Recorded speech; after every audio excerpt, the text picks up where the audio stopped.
सलोनी, कैसी बात कर रही हो तुम? बच्चा गिराने की मत सोचो, ये तो तुम्हारी जिंदगी में बहुत खुशी का मौका है। सलोनी की तबीयत ठीक नहीं थी, इसलिए वो डॉक्टर के पास गई। डॉक्टर ने चेकअप करके बताया कि वो प्रेग्नेंट है, लेकिन सलोनी खुश होने की बजाय डॉक्टर से बोली कि उसे अभी बच्चा नहीं चाहिए, वो उसका गर्भपात कर दे। इसी बात पर डॉक्टर उससे बोली कि वो ये बेवकूफ़ी ना करे।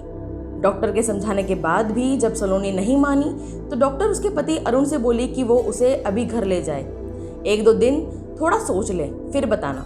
रास्ते पर सलोनी चुप बैठी रही। सॉरी सलोनी, मेरी गलती है, हमें अभी कंट्रोल करना चाहिए था। सलोनी की आंखों से आंसू बह रहे थे। अरुण, हम दोनों ने तय किया था कि अभी 5 साल बच्चे के बारे में नहीं सोचेंगे। अभी हमारी कमाई इतनी नहीं है। मैं नहीं चाहती कि हमारा बच्चा भी उन अभावों को झेले जिन्हें झेलते हुए हम बड़े हुए हैं। जानता हूँ सलोनी, लेकिन एक जीव हत्या सोचकर ही डर लगता है। लेकिन अरुण, मैं अभी बच्चा नहीं चाहती।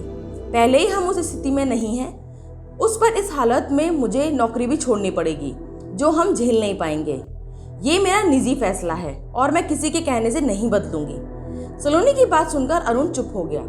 घर पहुंचकर सलोनी अपने कमरे में चली गई और अरुण अपने मम्मी पापा को सारे हालात बताने लगा। सारी बात सुनकर नमिता जी सलोनी से जाकर बोली, हर बच्चा अपनी किस्मत लेकर आता है, तुम लोग क्यों इतना सोच रही हो? बहू, ये तुम्हारा पहला बच्चा है। अगर इस बार तुमने गर्भपात करा लिया तो बाद में दोबारा बच्चा होना मुश्किल हो जाएगा। जो दुनिया में आ रहा है उसे आने दो, उसे रोको मत। लेकिन सलोनी तो किसी की बात मान ही नहीं रही थी। अरुण ने आज उसे उसके हाल पर छोड़ दिया। अगली सुबह मेड शांति का फोन सलोनी के पास आया। भाभी, आज मैं काम पर नहीं आ पाऊंगी। शांति ने फोन रख दिया। किसी तरह सलोनी ने सारा काम निपटाया और ऑफिस चली गई। अगली सुबह शांति हाजिर थी। उसे देख सलोनी की जान में जान आई। क्या हुआ था कल? तू भी जब देखो छुट्टी कर लेती है। वो दीदी, कल मैं डॉक्टर के पास गई थी। मैं उम्मीद से हूँ, इसलिए चेकअप कराने गई थी। क्या कहा? फिर से बच्चा? अभी तो तेरा बड़ा बच्चा 1 साल का भी नहीं हुआ। अभी तो तुम दोनों की कमाई भी इतनी नहीं है कि तुम 2-2 बच्चे पाल सको। कहाँ से लाओगे पैसा? अरे दीदी, हर बच्चा अपनी किस्मत लेकर आता है।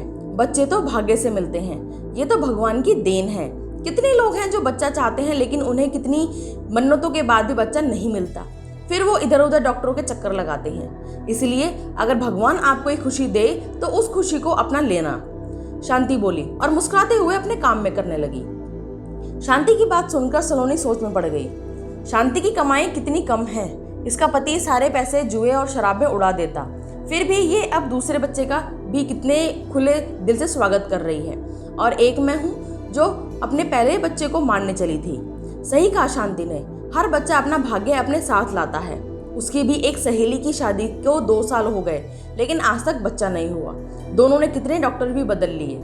शांति से बात करके सलोनी के मन पर कल से जो बोझ था वो उतर गया था। अब उसने फैसला ले लिया था। दिल पर जो बोझ था वो उतर जाने से अब सलोनी खुश थी। वो गाना गुनगुना रही थी। तभी उसे ध्यान आया कि उसे डॉक्टर को फोन करना था। उसने डॉक्टर को फोन मिलाया। डॉक्टर, मैंने सोच लिया है और अपना फैसला भी ले लिया है। अच्छा, तो तुम शाम को आ जाना। बुझे मन से डॉक्टर बोली। वो पिछले 1 साल से सलोनी का चेकअप कर रही थी। उसे सलोनी का फैसला पसंद नहीं था, लेकिन वो तो केवल उसे समझा करती थी। 1 मिनट डॉक्टर, आप गलत समझ रही हैं। मैंने गर्भपात का नहीं, इस बच्चे को जन्म देने का फैसला किया है। क्या कहा तुमने? तुम सही कह रही हो। देखो सलोनी, अभी तुम ज्यादा भागदौड़ मत करना। तुम्हारी रिपोर्ट भी आ गई है। तुम्हारा हीमोग्लोबिन भी बहुत कम है। इस समय तुम्हें अपने खाने पीने का ध्यान रखना होगा। अच्छे से अपनी डाइट लो और बीच बीच में थोड़ा आराम भी करो। सलोनी को इंस्ट्रक्शन देकर डॉक्टर ने राहत की सांस ली। उसी समय अरुण कमरे में आ गया। उसने सलोनी की बात सुन ली थी। क्या कहा तुमने सलोनी? एक बार फिर से कहो। सलोनी हंसकर बोली, हाँ अरुण, मैं माँ और तुम पिता बनने वाले हो। सलोनी की बात सुनकर अरुण ने जोश में सलोनी को गोद में उठाने लगा। बस बस अरुण। अरुण ने सलोनी को बिस्तर पर लेटाया। सलोनी को अपना ध्यान रखने को कहकर अरुण अपने मम्मी पापा को खुशखबरी देने चला गया। दोस्तों, कैसी लगी मेरी कहानी? लाइक और कमेंट करके जरूर बताएं और एक बार फिर मिलेंगे नई कहानी के साथ। तब तक के लिए राधे राधे।